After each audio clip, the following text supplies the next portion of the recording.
So just a recap of what we did this morning. The idea of texture mapping is we take a two-dimensional image. That image is defined as a raster. Either it could be a pattern or it could be a photograph. And you want to apply that image to a polygon in the screen space. Okay, so here we got basically a picture of a smiley face. Okay, well, we want to paste that onto a polygon in the world space, which then, of course, the polygon gets projected onto the screen space. We can't project the texture. So what we have to do is we have to look at a pixel in the screen space and try and find the corresponding textile, which is a pixel in the texture space. That's what we looked at this morning. Your texture space is essentially where your texture exists in. It's defined by U and V coordinates. So U is the horizontal coordinate, V is a vertical coordinate. Unfortunately, for some strange reason, V and U actually look quite similar. But that's what we use. So I'm going to use them. So that's one thing to look out for. U's and V's actually do look similar, but there we go.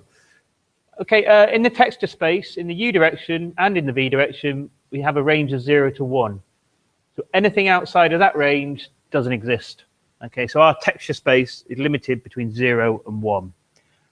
And so whatever the size of your texture is, the bottom left corner is always at 0, 0. And the top right corner is always at coordinates 1, 1. Okay, so that's your texture space. And how do we apply a texture map? Well, we saw in the lecture this morning that we use a Scanline method. Okay, so very similar to filling. Okay, so we go through horizontal rows of pixels along in our polygon in the screen space. Okay, so we have scan extremer PL and PR, and we calculate the corresponding scan extremer in the texture space QL and QR. Now, as we go across the scan line in the screen space, we also go across the corresponding scan line in the texture space. And so a pixel, for example, here, which looks around about the top of the eye, corresponds to that point around about where I've got the cursor there. So that's how we apply a texture map. And essentially, it's all linear interpolation, quite simple calculations.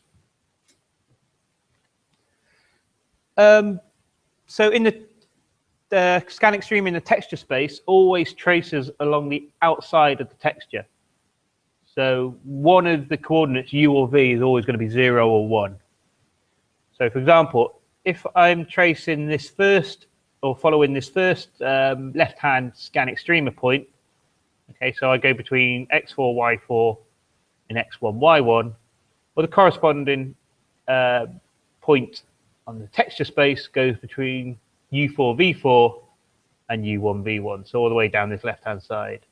If I had the scan line down here, then the left-hand scan extremer point would go between P1 and P2, which corresponds between Q1 and Q2.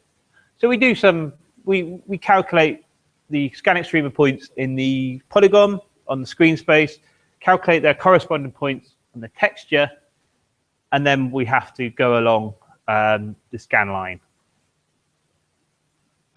And we saw this morning. Don't want to sort of mention too much about that. Just have a look at the video of the lecture this morning if you want to recap on that. It's pretty much doing the same sort of thing. Yeah. Okay, so we saw this is the output. Okay, so on the left-hand side, we have a texture. This particular one, I just used a photograph. And on the right, we have a polygon. So that output's pretty good. If I just show you the actual MATLAB output as I did this morning. There we go. So the reason I wanted to show you that being animated is so you can see as we doing some rotations to it, you can see the textures also being rotated. So everything's working, or everything appears to be working. Well, that is until I start rotating around the y direction. So this means if I just change the rotation matrix there.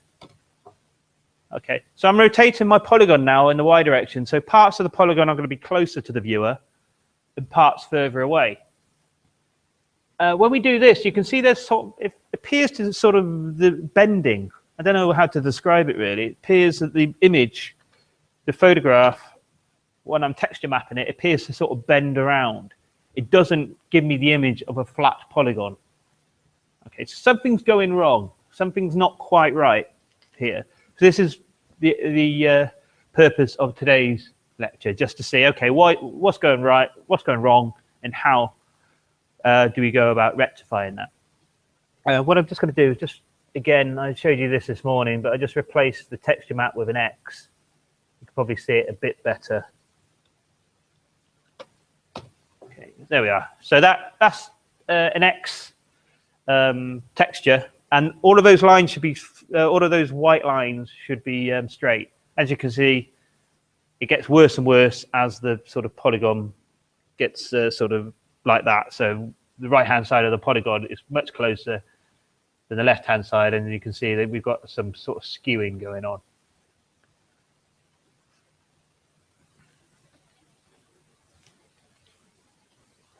Okay, so that's what's happening. Why is it happening? What's going wrong? Well, at the moment, our texture mapper assumes that the projection from 3D to 2D is linear. So we're assuming, okay, if we have a screen space which has been a 3D world has been projected onto a plane, okay, we're assuming that the reverse projection is also linear. Well, that is the case for x and y coordinates. Okay, so the relationship between x and xs and y and ys is linear. But when it comes to the depth, it's not. Okay, so we have a problem when it comes to the z coordinate. So when our polygon has different distances, depending on sort of what angle we're looking at it, okay, that's when we're starting to go wrong. So in order to fix that, we need to take the distance from the viewer to each of the point on the polygon into account.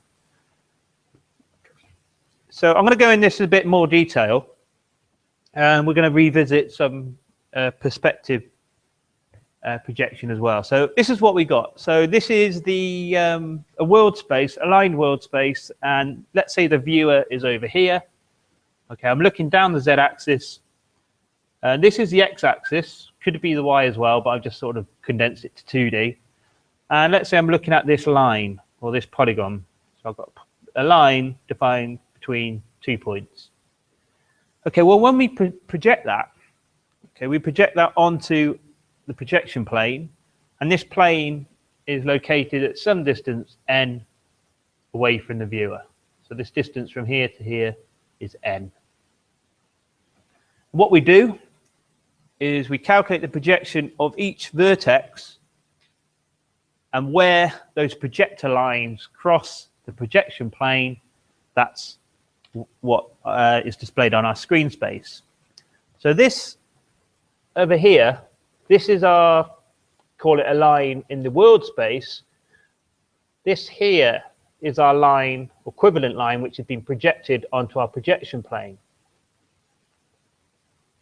Now, all across this line, the distance from here to the x-axis is always constant. Well, here, the distance across the line to the x-axis is changing. But let's say we've only got these coordinates to work with. How then? We've lost any form of sort of depth or the changes in depth. Okay, so that's what we're going to have to sort of rectify. Right, so in order to rectify this, we've got to see what's going on. What's our transformation? How do we project from your world space onto your projection plane? And this is sort of going back, a bit of revision from last term.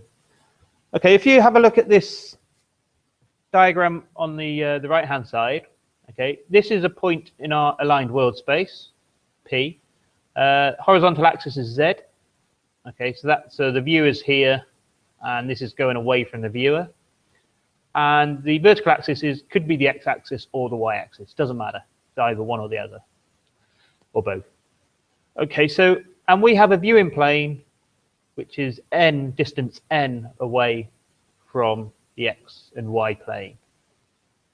Okay, so there's a projector, and we have, so our point P is projected onto point, and I've called it PS. Okay, well, if we have a look at the triangles OAPS, okay, so this little triangle here, and OBP, those are similar. In other words, they're the same triangle, just different size.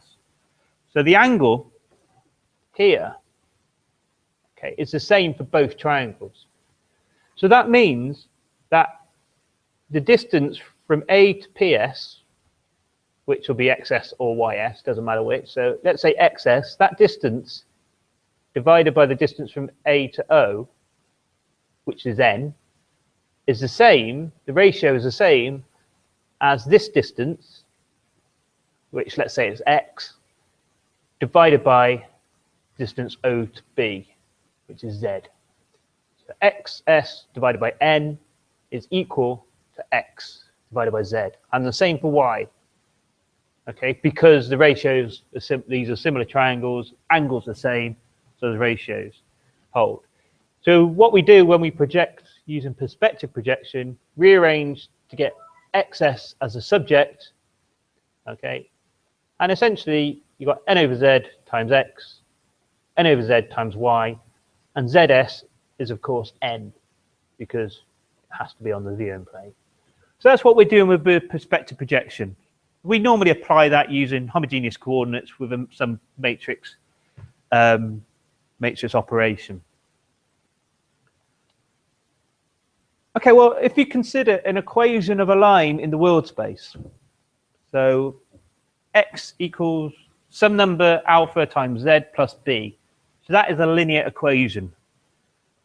Okay, so z, using this sort of diagram, this representation, z is our independent axis or independent variable, x is our dependent variable. So a line in the world space is alpha z plus beta. Okay, if I take the perspective projection, okay, this gives us our screen space coordinate given the world space coordinate. Well, what if I wanted to reverse that? What if I want to get the world space coordinate from the screen space coordinate? So a simple rearrangement gives me this. So I know what the screen space coordinate is because that's corresponding to a pixel on the scan line. Okay, well, if I multiply it by z over n, I then get the coordinate in the world space. So apply that to this equation. That's a linear equation in the world space, and we get this. Okay. So what I've done here is if we transpose this equation to make z the subject, we get this. Okay, so what is this? This is a relationship between z coordinate in the world space and the x coordinate in the screen space. This isn't a linear relationship because we have 1 over x. That's why our linear texture mapping is going wrong. That's why it looks a bit weird. Okay, we haven't got a linear relationship between the depth z and our x coordinate, and the same for the y coordinate as well. There's not a linear relationship there. And we've assumed that. All of our calculations have assumed a linear relationship. Okay, so what I've done there is I've graphed it. So I graphed xs against z, and you can see that's just z equals 1 over xs. So you can see, and that's sort of that's what's happening with our linear texture map. Good news is it's dead easy to convert that, to do a bit of a trick to convert that to a linear relationship. And what we do is find the reciprocal of this equation. Reciprocal 1 over something. So the reciprocal of x is 1 over x. So if we find the reciprocal of z, I simply have 1 over z.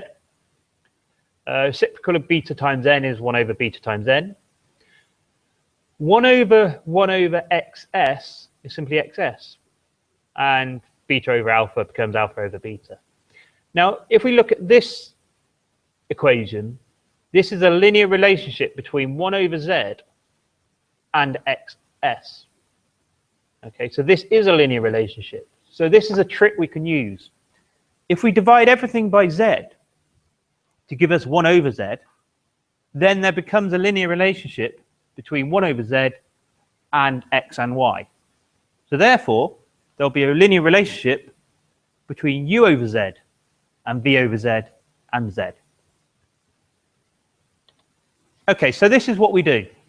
It's not a lot of changes to our standard linear texture mapper. So while still using linear interpolation, we calculate the 1 divided by z value for the scan extremer points, PL and PR. Okay, that's quite easy to do. You just divide everything by z. Texture space vertices are also divided by z to give u over z and v over z. Apply linear interpolation as normal. And what you do is you calculate texture space coordinates, u over z and v over z, that correspond with the screen space coordinates, xs, ys, and also we have to take into account 1 over z. So we also have to calculate our 1 over z for each scan extremer. So all of that is done pretty much as normal, except for we've divided by z. So when we come to find the closest textile to our pixel, okay, u over z and v over z are then divided by z. So we get back to u and v. And then calculate textile coordinates for that. And then we carry on interpolating u over z and v over z. Now I've given you the MATLAB code in the notes. I'm not going to talk about it too much. If you want to have a bit of a more in-depth read of it, you can. Texture mapping is not something which sort of we ask you to do in an assignment. It's just a bit niggly. It took me a while to actually sort of write that code. So it's not something we're going to ask you to do. And certainly in an exam, we don't ask you to code up or write any code. So it's more for your own sort of curiosity.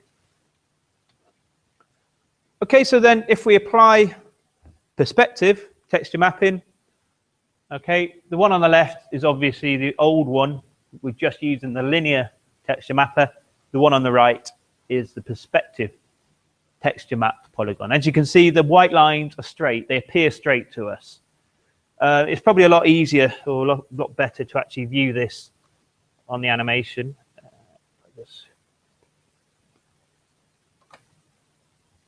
Actually, what I will do is I just quickly show you the perspective texture map function.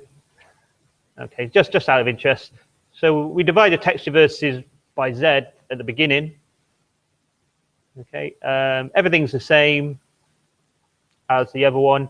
We also have to interpolate along z, so both x, y, and x and z.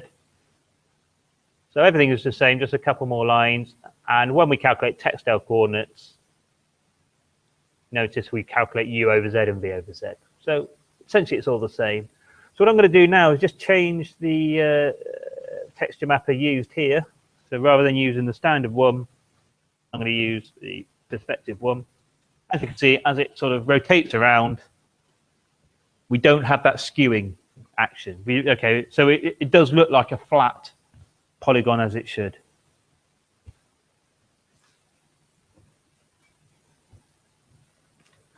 Okay, and so if I whack the cap back on, you can see there. So we have now the photograph is moving around. It's not having that sort of bulging look what we had before. Okay, so that's perspective texture mapping. For obvious reasons, no one ever uses linear. We have to do this perspective thing, and it's quite simply you just divide by the z coordinate and interpolate, and then convert back when you calculate the textile.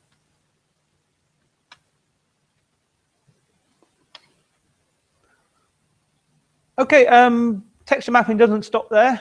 There's a couple of other nifty things we can do with it. When we looked at the shading methods for lighting models, I mentioned that Phong shading is the best. It's actually more expensive than the other shading methods because you have to interpolate the normal vector over a polygon, and you also have to then calculate Phong's reflection model. So there's lots of work. We don't actually do that in practice. What we do is apply a texture map, which is a Phong, what we call a Phong map. And a Phong map is this thing down here. Okay, this is a texture map. Okay, in the range 0 to 1, 0 to 1.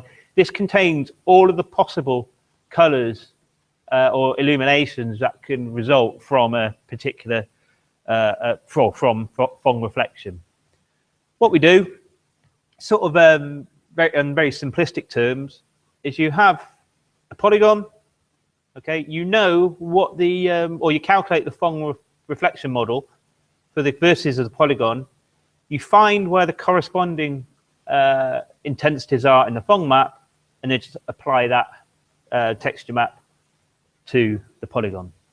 So when you're actually using Phong reflection, like if you're ever in MATLAB and you type lighting Phong, it's actually using texture mapping.